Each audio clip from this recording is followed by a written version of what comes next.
अखंड मंथन अंक जुलाई 25। इस अंक में गुरु पूर्णिमा मनाने के पंच दिव्य चरण आपको समर्पित। हमारे प्यारे गुरुजी, आपकी कृपा हम पर बनी रहे। Life is devotion note profession, हमारी अधूरी सच्चाई, उनका पूर्ण समर्थन। श्रावण एक पवित्र समन्वय। मंथन सार, गुरु शिष्य प्रश्न उत्तर, इवेंट कैलेंडर। अमृत सागर, गुरु शिष्य दोनों समान, जो जान जाए सो महानैल। अखंड मंथन में आपका स्वागत है। यह एक ऐसा स्थान है जहां हम गुरुजी की दिव्य कृपा और हमारे दैनिक जीवन में उनके द्वारा प्रदान की गई सद्बुद्धि पर विचार करते हैं। प्रत्येक संस्करण हमारे जीवन की कठिनाइयों और सफलताओं में मार्गदर्शक है और गुरुजी की निरंतर उपस्थिति की याद दिलाता है। आइए हम गुरुजी के सत्य, प्रेम और सेवा के संदेशों को अपनाएं और उनकी गहरी शिक्षाओं के सार को कार्यान्वित करें। यह संदेश पत्र हमें अपने दिलों में उनके मंत्रों को जीवित रखने और उनकी दिव्यता पर भरोसा करने के लिए प्रेरित करता है। गुरु पूर्णिमा मनाने के पंच दिव्य चरण। गुरु पूर्णिमा का पावन पर्व हम 5 दिन मनाते हैं, तो क्यों ना हम एक क्षमा के रूप में मनाएं। सभी छोटे बड़े से क्षमा मांगकर और सभी को क्षमा करके जब हम गुरु चरण पूजा करने जाएं, तो किसी के प्रति कोई भी बैर नहीं और हमारे प्रति किसी के मन में बैर नहीं। सभी से माफी, सभी को माफी 2 प्रेम के रूप में मनाएं। सभी से प्रेम और स्वयं से भी। गुरुजी का मंत्र से सभी को प्रेम बांटो और प्रेम पाओ। 3 गुरु चरण पूजा। जीवन की सबसे बड़ी उपलब्धि साक्षात सद्गुरु मिलना और चरणों की पूजा का परम सौभाग्य प्राप्त होना। 4 सेवा के रूप में मनाएं। परम पूज्य सद्गुरु जी का मूल मंत्र सेवा। गुरुजी ने सेवा में अपना पूर्ण जीवन अर्पित किया, जिसका लाभ सभी ने लिया, तो क्यों न हम भी सेवा करें और गुरुजी की खुशबू जन जन तक पहुंचाएं। 5 समर्पण के रूप में मनाएं। गुरु चरणों में स्वयं के अहम की आहुति। गुरु पूर्णिमा की हार्दिक शुभकामनाएं एवं आशीर्वाद आपको समर्पित। हमारे प्यारे गुरुजी, यह वह अग्नि नहीं जो भड़के और बुझ जाए, बल्कि वह शांत ज्वाला है जो बनी रह जाए। आंधी और अंधकार में जो थामा हुआ हाथ है, एक ऐसा दिल जो कभी न डगमगाए, ना शब्दों से बंधा, ना पल भर की भावना से, ना चाहत प्रशंसा की, ना नाम की कामना से। वो साथ चलता है, थमता है, देता है, अडिग रहता है, सदा एक जैसा रहता है। वो खामोशी में जीता है, परवाह में सांस लेता है और कोई इनाम नहीं चाहता है, क्योंकि जब प्रेम जड़े गहराई तक फैला ले तो वह अपने आप में पूर्ण हो जाता है। गुरुजी, आपकी कृपा हम पर बनी रहे। ध्यान मूलम गुरु मूर्ति। गुरु इस धरती पर ईश्वर का वह साक्षात स्वरूप है जो हमारा मिलन उस परम परमेश्वर से करवाते हैं। दैत स्वरूप उस ईश्वर का जो द्वैत से अद्वैत की यात्रा को पूर्ण करवाता है हमसे। गुरु प्रकृति का वह स्वरूप है जो सिर्फ और सिर्फ देना जानता है, बदले में बिना किसी अपेक्षा के, बिना कुछ लिए। तो हमारी भी इतनी सी प्रार्थना है गुरुजी की हमारी हर सांस में आपका सुमिरन रहे। हमारा संपूर्ण जीवन ही ध्यान बन जाए और हर आत्मा में आपकी छवि को देखना और हर आत्मा से प्रेम करना आ जाए। मंत्र मूलम गुरु वाक्यम। आपके मुख से निकला हर शब्द हमारे लिए गुरु मंत्र बन जाए। आपके बिन बोले भी हम आपके हर इशारे को समझ पाए और उस अनुसार आचरण को जीवन में उतार पाए। हमारे मुख से सिर्फ और सिर्फ वही शब्द निकले जो आप हमसे बुलवाना चाहते हैं, और जो कुछ आप मार्गदर्शन करते हो, आपकी कृपा से हम उसे आचरण में लाने में सफल हो। पूजा मूलम गुरु पदम। गुरुजी, हम पर बस इतनी कृपा करिए कि हमारा ध्यान हर पल आपके चरणों में लगा रहे। आपके श्री चरणों की सेवा का सौभाग्य मिल जाए हमें। आपके चरणों की धूल हमारे मस्तक पर चंदन है। हम आपके धूली प्रसाद बन जाएं, बस इतनी ही चाहत गुरुजी। मोक्ष मूलम गुरु कृपा। जाहि विधि राखे गुरु ताहि विधि रहिए का भाव जाग जाता है जब हम में पूर्णतया से, यानी जब हम हर परिस्थिति में आनंद में रहना सीख जाते हैं, सुख दुख में संभाव में रहना सीख जाते हैं, जब हम में पूर्णतया स्वीकार्य भाव जाग जाता है और जब हमें कोई भी परिस्थिति विचलित नहीं कर पाती, जब हमारे लिए स्वयं की खुशी से बढ़कर जब औरों की खुशी हो जाती है, देने का भाव जाग जाता है, तब जाकर गुरु कृपा हम पर बरसना शुरू होती है। अब हमें प्रकृति के जर्रे जर्रे में वही दिखाई देने लगते हैं, हर आत्मा में गुरु की छवि दिखाई देने लगती है। जब हम पूर्णतया सेवाभावी बन जाते हैं, हम में से भी वही प्रेम झलकने लगता है सभी के लिए जो गुरु का हमारे लिए झलकता है। तब जाकर हम जीते जी मोक्ष मार्गी बन पाते हैं। गुरुजी हमारे लिए ना तो यह सफर अहम है और ना ही मंजिल, हमारे लिए सिर्फ और सिर्फ आपका साथ अहम है। आप जैसे भी रखें सब स्वीकार्य। गुरुजी आप हर पल हर क्षण हमारे साथ रहना, बस इतनी ही प्रार्थना। Life is devotion, note profession. ये कोई महत्व नहीं रखता आपकी रुचि किस में है। आप तब तक कुछ भी हासिल नहीं कर पाएंगे जब तक आप उसमें अपनी गहरी निष्ठा नहीं लाते। मात्सुओ बाशो। हम सभी हर दिन उठते हैं, प्रार्थना करते हैं, खाना खाते हैं, अपने सभी तरह के कार्य करते हैं, चाहे वो व्यवसाय हो या घर का काम, उन्हें पूरा करते हैं और अगले दिन फिर से वही काम करते हैं। हम में से ज्यादातर लोग खुद को एक ही ढर्रे पर अटका हुआ पाते हैं और अक्सर थका हुआ महसूस करते हैं। हम इन पैटर्न को तोड़ने की कोशिश करते हैं, कुछ अलग करने की कोशिश करते हैं, लेकिन फिर से हम उसी पुरानी दिनचर्या में वापस आ जाते हैं, जिसके परिणामस्वरूप सिर्फ निराशा और असंतोष ही होता है। ऐसा इसलिए है क्योंकि हम में काफी हद तक समर्पण और भक्ति की कमी है। समर्पण एक गहरी स्थायी प्रतिबद्धता है जो अक्सर लगातार किए गए कार्यों, भावनात्मक निवेश और उद्देश्य की गहरी भावना से चिह्नित होती है। समर्पण और भक्ति शक्तिशाली गुण हैं जो व्यक्तियों को उनके लक्ष्यों को प्राप्त करने और अधिक उद्देश्यपूर्ण, सार्थक और पुरस्कृत जीवन जीने की ओर प्रेरित करते हैं। गुरुजी हमेशा कहते हैं कि जीवन भक्ति है, पेशा नहीं। Life is devotion, note profession. यह भक्ति ही है जो न केवल हमें व्यक्तिगत रूप से बल्कि पेशेवर रूप से भी विकसित होने में मदद करती है। जब हम जीवन को भक्ति के रूप में देखते हैं, तो यह जीने के लिए एक गहरे, अधिक सार्थक दृष्टिकोण को दर्शाता है, जहां व्यक्ति अपने जीवन को एक उद्देश्य या विश्वास के लिए समर्पित करता है जो पेशेवर जीवन को संतुलित करने के साथ साथ व्यक्तिगत लाभ से भी परे है।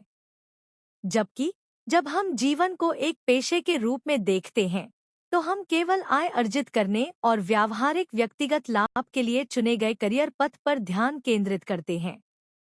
अनिवार्य रूप से भक्ति का तात्पर्य व्यक्तिगत पूर्ति और खुद से बड़ी किसी चीज में योगदान पर अधिक ध्यान केंद्रित करना है, जबकि पेशा केवल एक व्यावहारिक व्यवसाय के आसपास केंद्रित है। गुरु ध्यान से हमारा काम 9 से 5 की नौकरी से कहीं आगे जा सकता है। गुरुजी कहते हैं, हर काम गुरु ध्यान से करो और परिणाम देखो। गुरु ध्यान से करने पर आपकी बोरिंग दिनचर्या भी तृप्ति का एहसास देगी। भक्ति प्रेम और जुनून से प्रेरित होती है। समर्पित होने के लिए हमें प्रेम में होना आवश्यक है। अगर हम खुद से या अपने गुरु से या जो हम कर रहे हैं उससे प्रेम नहीं करते, तो हम समर्पित कैसे होंगे? जो लोग समर्पित होते हैं, उनका उस चीज से गहरा भावनात्मक जुड़ाव और सच्चा स्नेह होता है जिसके लिए वे समर्पित होते हैं। भक्ति का एक महत्वपूर्ण गुण निस्वार्थता भी है। जब हम निस्वार्थ भक्ति के बारे में बात करते हैं, तो अक्सर कई सवाल उठते हैं। हमें किसकी भक्ति करनी चाहिए? हम ऐसे गुरु की भक्ति कैसे कर सकते हैं जिसे हम अपनी भौतिक इंद्रियों से नहीं समझ सकते? क्या इस बात की कोई गारंटी है कि अगर हम इस मार्ग पर चलें तो हम गुरु तक पहुंच जाएंगे? बहुत से लोग मानते हैं कि हमारे पास सिर्फ एक ही जीवन है और इसे भगवान या गुरु की भक्ति जैसी मायावी चीज पर बर्बाद करना अकल्पनीय है। हालांकि सेवा करने और गुरुजी के मार्ग पर छोटे छोटे लेकिन व्यावहारिक कदम उठाने से हम धीरे धीरे महसूस करते हैं कि गुरुजी इस दुनिया के हर कण में, हर मानव शरीर में और हर आत्मा में मौजूद हैं। गुरुजी हमेशा कहते हैं, मैं तुम्हें सेवा में मिलूंगा। जहां भी सेवा चल रही है, तुम मुझे हमेशा पाओगे। इसके अलावा यह एक तथ्य है कि गुरु हमेशा अपने शिष्यों के होते हैं और वहीं वे हमेशा निवास करते हैं। तो आइए हम हमेशा यह ध्यान रखें कि भक्ति या निष्ठा केवल एक भावना नहीं है, बल्कि एक परिवर्तनकारी मार्ग है जिसमें समर्पण, विश्वास और ईश्वर के साथ गहरा संबंध शामिल है। He lights the divine flame that you nurture with devotion. In time, your every atom knows you're not a wave but the eternal ocean. हमारी अधूरी सच्चाई, उनका पूर्ण समर्थन। गुरुजी ने हमसे कभी कुछ मांगा नहीं। असल में वे तो हमसे बस यह पूछते हैं, तुम्हारी सच्ची चाहत क्या है? और हम मूर्ख अपनी लंबी सी धोबी लिस्ट लेकर फिर खड़े हो जाते हैं। गुरुजी शायद मुस्कुराते भी होंगे, लो फिर आ गए लिस्ट लेकर। और थोड़े उदास भी होते होंगे, कब तक ये यूं ही चलता रहेगा? लेकिन फिर भी वे अपना कार्य जारी रखते हैं कि हम धीरे धीरे उनकी कृपा के पात्र बन जाएं, सुपात्र बन जाएं। हम चाहे जितनी बार हार मान ले, गुरुजी तो लगे ही रहते हैं। हाँ गुरुजी, हम अभी भी कच्चे हैं, नहीं जानते कि हमारे लिए क्या अच्छा है और क्या नहीं, नहीं समझ पाते कि क्या हो रहा है और क्यों हो रहा है। आपके बताए मार्ग पर चलने का प्रयास करते हैं, पर कई बार फिसल भी जाते हैं। अभी भी इस मायावी जीवन में फंसे हुए हैं। कभी कभी थक भी जाते हैं, लेकिन तभी आपका निश्चल निस्वार्थ प्रेम हमें फिर से खींच लाता है। अब इतना तो समझ गए हैं कि हमारे सत्य को स्वीकार करने की शक्ति भी तो आपसे ही मिलती है। प्रेम से ही सबको जीता जा सकता है। सेवा ही सबसे सरल अध्यात्म का मार्ग है। हम भूल से भी किसी का दिल न दुखाए, माफी मांगने और माफ करने में जरा भी न हिचकिचाएं। हमेशा विचार, वाणी और कर्म में सात्विकता रखें। स्वार्थ से परमार्थ भला, इस भावना को अपने आचरण में उतारें। गुरुध्यान से ही हमें चलते रहना है। कर और पा कृपा, और जो भी कृपा से मिला है उसे प्रेमपूर्वक बांटना है। हमारी बेफिजूल की मांगे व्यर्थ हैं। काम तो शीश चढ़ाने से ही होगा। अंततः वही मिलेगा जो आप हमारे लिए उपयुक्त समझते हैं। लेकिन हाँ, आपकी कृपा असंभव को भी संभव बना देती है। गुरुजी, आप ही हमारे एकमात्र सच्चे साथी हैं। इस पार भी और उस पार भी। मांगने की ज़रूरत क्या है? खुद के दिल में झांक कर देखो। मैं ही मैं दिखूंगा वहाँ, जहाँ जहाँ होगी सेवा दिल से, मिलने आऊँगा वहाँ दिल से। श्रावण, आत्मा, अनुष्ठान और प्रकृति का एक पवित्र समन्वय। जब मानसून की बारिश मिट्टी को जगाती है और मीठी महक वाली मिट्टी की खुशबू हवा में भर जाती है, तब शुरू होता है श्रावण या सावन का महीना, एक शुभ महीना जो न केवल हिंदू कैलेंडर में बल्कि सनातन धर्म के मार्ग पर चलने वाले लाखों लोगों के दिलों में भी पूजनीय है। जुलाई और अगस्त के बीच पड़ने वाला श्रावण माह गहरी भक्ति, आंतरिक शुद्धि और पारिस्थितिक सद्भाव का समय है। ऐसा माना जाता है कि यह वह महीना है जब भगवान शिव प्रार्थना और प्रसाद के प्रति सबसे अधिक संवेदनशील होते हैं। भक्त उपवास, मंत्रोच्चार, जल, दूध और बेल पत्र से पूजा अर्चना और रुद्राभिषेक पूजा करके अपनी भक्ति व्यक्त करते हैं। नीलकंठ की कथा। श्रावण का आध्यात्मिक महत्व समुद्र मंथन की लौकिक कथा में निहित है। देवताओं और राक्षसों के बीच समुद्र मंथन।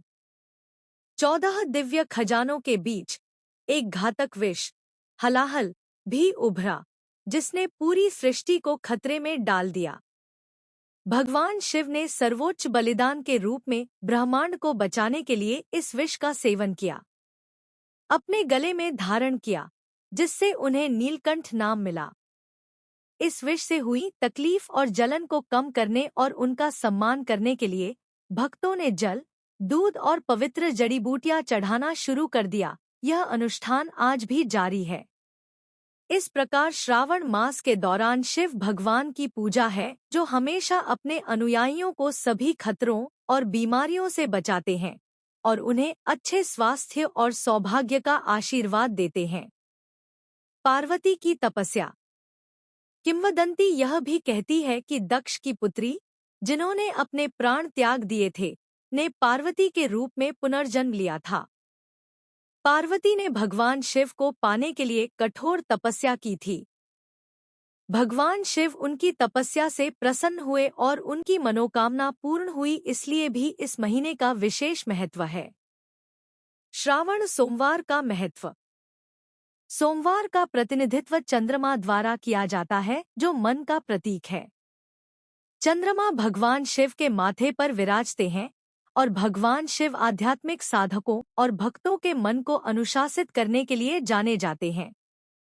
श्रावण सोमवार को शिवलिंग की पूजा करने से उनकी विशेष कृपा प्राप्त होती है। पुरुष, महिलाएं, विशेष रूप से अविवाहित लड़कियां उन्हें प्रसन्न करने के लिए इस दिन उपवास रखती हैं। आंतरिक और बाहरी नवीनीकरण का महीना। श्रावण एक महीने से कहीं ज्यादा है। यह एक दर्पण है। जैसे जैसे बारिश धरती को साफ करती है, हमें अपने मन को साफ करने, अपने जीवन को सरल बनाने और प्रकृति की दिव्य लय के साथ फिर से जुड़ने के लिए आमंत्रित किया जाता है। यह विचारों के ठहराव, गहन चिंतन करने और अपने उच्चतम मूल्यों के साथ, आत्मा के साथ जुड़ने का समय है। आधुनिकता की ओर दौड़ती इस दुनिया में श्रावण मास हमें धीरे से याद दिलाता है कि सच्ची प्रगति सामंजस्य में निहित है, स्वयं के साथ, दूसरों के साथ और प्रकृति माँ के साथ। मंथन सार 13 जुलाई 2024। गुरु के सिवा जब तेरे जीवन और तुझ में तू भी हो जाए दूजा, बस उसी क्षण हो जाएगी पृथ्वी पर गुरु पूजा। बड़े गुरुजी जब दादा गुरुजी से मिले तो पहली नजर में ही उन्हें दादा गुरुजी से इतना गहरा प्रेम हो गया, जिसमें उन्होंने अपने जीवन की हर एक सांस अपने गुरु को अर्पण कर दी। अर्पण शब्द का एक एक अक्षर धन्य हो गया, जिस तरह से उन्होंने अपना जीवन अपने गुरु की याद में जिया। उन्होंने अपनी सांसारिक जिम्मेदारियां पूरी करते करते अपनी पूरी जवाबदारी निभाई अपने गुरु के प्रति। अक्सर एक सवाल हम सभी के जहन में उठता है, मुर्गी पहले आई या अंडा, कैसे इस सृष्टि का प्रारंभ हुआ? तो इसका जवाब है, मालिक की मौज। और उस रचनाकार ने अपनी मौज में इस सृष्टि की रचना कर डाली और अपने कुछ अंशों को एक समूह बनाकर धरती पर भेजा। जैसे मुर्गी अंडा, बीज पेड़, स्त्री पुरुष, और इस तरह प्रारंभ हुआ जीवन इस पृथ्वी पर। और इसीलिए गुरुनाथ है और उसके बिना सब आत्माएं अनाथ है। सब ग्रंथ, सब पाठ अधूरे हैं, गुरु पूरा है। गुरु ना परखने की चीज है और ना ही पूजा करने की, वह सिर्फ और सिर्फ फॉलो करने की चीज है। और असल में तो गुरु वह है जो अपने शिष्य को फॉलो करता है। बहुत सरल है गुरु। बड़े गुरुजी कहते थे, तू माथा टेक तो मैं शुरू होता हूँ, और जब माथा टिकता है तब शुरू होती है मास्टर साइंस गुरु की। गुरु वह होता है जिससे मिलने के बाद शिष्य में आस्था जागती है और फिर गुरु स्वयं उस आस्था को तोड़ता है और फिर बोलता है, अब आकर मिल, और फिर देखता है अब यह किधर जाता है, इधर या उधर, और यह पल जितना शिष्य के लिए महत्वपूर्ण है उससे कहीं ज्यादा गुरु के लिए होता है। गुरु अपने जीवन भर की कमाई अपने शिष्य की ओर देखता है कि वह तैयार हुआ कि नहीं, और हुआ तो भी उसका, और नहीं तो फिर से लग जाता है गुरु उस पर मेहनत करने में। पृथ्वी की कोई ऐसी शय नहीं है जो गुरु अपने चेले पर अप्लाई नहीं करता। हर क्रिया, हर कर्म, हर टोटका, हर ग्रह नक्षत्र उसके ऊपर बजाता है और बेखौफ और बेखट के बजाए चले जाता है। उसको कोई मतलब नहीं कि छोड़ के भागेगा शिष्य या गाली भी देगा। इसका एक ही मोटो रहता है, अपने बच्चों को अपने जैसा बना लेना। गुरु वह होता है जिसको आस्था से भरा हुआ शिष्य पीछे चलता अच्छा नहीं लगता, उसे कंधे से कंधा मिलाकर चलता सेवक बढ़िया लगता है। यह गुरु ही होता है जो अपने बच्चों को सखा बनाकर इतना सरल कर देता है कि वह अपने गुरु के कंधे से कंधा मिलाकर चल सके। गुरु के बढ़िया दर्शन वह है जो उसके चेले में उसके दर्शन मिल जाए। दुल्हन वही जो पिया मन भाए, शिष्य वही जो गुरु में समाए। तो हमेशा सजे रहो सत्कर्मों से, क्योंकि गुरु को तुमको देखना अच्छा लगता है। मोक्ष क्या है? हर आत्मा जन्म लेती है अपने पूर्व जन्मों का हिसाब किताब पूरा करने के लिए, और जब किसी आत्मा के जीवन में गुरु उतरता है तो वह अपने से बच्चे से इतने पुण्य कर्म करवा देता है कि जब यह निर्णय घड़ी पर हो तो इसके फेवर में हो, सब कुछ सब कर्मों से फ्री हो जाए, वह तब जाकर वहां उसे चॉइस ऑफर की जाती है कि वापस जाना है या यहीं रहना है। और यह विकल्प चुनने का विशेषाधिकार मोक्ष है। तुम्हारे साथ ही हूं बिना किसी शर्त के। तय तुम्हें करना है तुम्हारी जिंदगी में मेरी अहमियत कितनी है। गुरु शिष्य प्रश्न उत्तर जारी। मंत्र किसे कहते हैं? मन को जागृत करने का मार्ग है मंत्र। मंत्र से मानसिक शक्तियों का विकास होता है और मन संतुलित और स्थिर रहता है। तपस्या किसे कहते हैं? सत्य, प्रेम, सेवा से परमार्थ के मार्ग पर चलना और जो भी परिणाम आए उन्हें स्वीकारना ही तपस्या है। कलयुग में तपस्या कैसे करें? गुरु वचनों के अधीन रहकर गुरु कृपा से ही तपस्या हो सकती है। माया किसे कहते हैं? मोह और किसी भी चीज के प्रति लालसा रखने को माया कहते हैं। माया में इंसान जकड़ जाता है और परम योग के मार्ग से दूर हो जाता है।